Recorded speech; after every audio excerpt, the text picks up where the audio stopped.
Je suis Bérangère Battiot et je m'occupe à COP-Circuit depuis 2020. Et je m'occupe du développement et de la communication dans cette coopérative. COP-Circuit, c'est une coopérative d'intérêt collectif dont l'activité principale est de mettre à disposition une plateforme pour organiser les ventes en circuit court. Donc, tout simplement, on peut y créer des boutiques pour distribuer des produits en circuit court, que ce soit des producteurs qui font de la vente directe auprès des mangeurs ou des producteurs qui se regroupent en groupements de producteurs de type drive fermier ou des groupements d'achat ou des épiceries qui distribuent des produits en circuit court via la plateforme.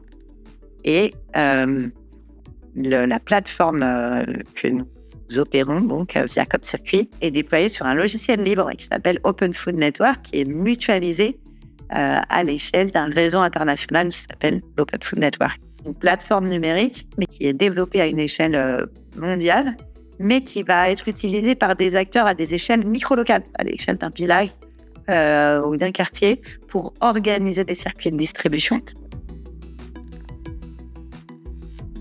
On est très sollicité par des organismes de recherche, que ce soit en France ou à l'international, et aussi via différents réseaux, et notamment, je pense au réseau des licornes avec 2 O, qui est une alliance de coopératives que nous avons cofondée avec Enercoop, Biocoop, RiceCoop, Mobicoop, voilà, etc., qui sont des coopératives qui visent l'intérêt général plus que le profit particulier et avec laquelle nous allons transformer l'économie. Alors, on est aussi en coopération avec des réseaux autour des plateformes coopératives et des communs numériques, via notamment un réseau qui s'appelle la COP des communs, et puis qui a différentes...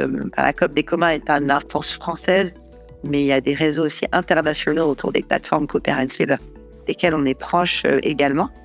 Et puis, je pense encore à un réseau qui s'appelle ALTA, l'Alliance pour les transitions agricoles et alimentaires, qui est un réseau d'acteurs qui interviennent à une échelle locale. Et donc là, on travaille à se mettre en lien et à coopérer pour renforcer l'efficacité de nos actions sur le territoire en coopérant.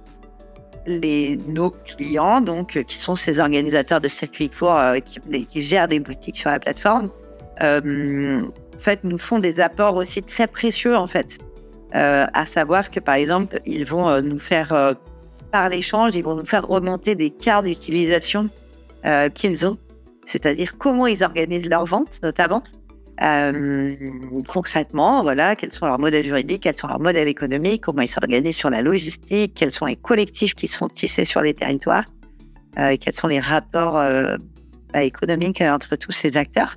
Et donc, ils nous apportent cette connaissance, en fait, des acteurs locaux des circuits courts.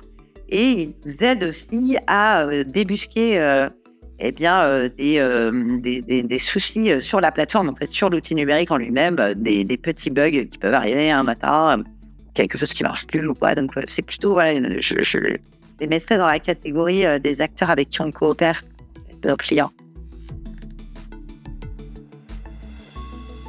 Et donc, pour moi, dans toute initiative de transition alimentaire et de justice autour de l'alimentation, de la construction de prix justes, de réseaux de production et de distribution qui soient justes, équitables, respectueux du vivant, régénératifs, eh bien, je les inviterai à mettre au cœur de la réflexion et du façonnage de ces projets les producteurs et les mangeurs. C'est nous qui construisons le système alimentaire.